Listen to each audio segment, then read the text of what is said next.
దేవుడు 3 పద్ధతులలో తీర్పునిస్తాడంటాడు మనకి. ఒక పద్ధతి ఏంటంటే, పాపులుగా ఉన్నటువంటి మనకి ఆయన ఇచ్చేటువంటి తీర్పు, సిలువ దగ్గర ఆయన ఇచ్చేటువంటి తీర్పు. ఇది అయిపోయింది ప్రియమైన దేవులారా.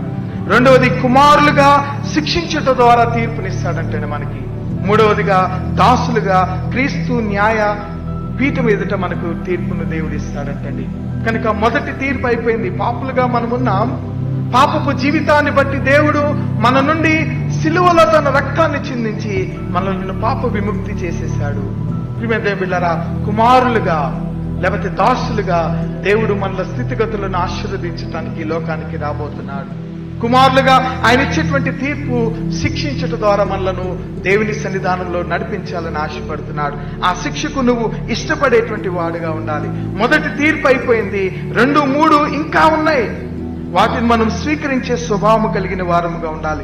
కలిగి ఉంటే మన దేహమే ఆయన దేవాలయం అని ప్రభు జ్ఞాపకం చేస్తున్నాడు.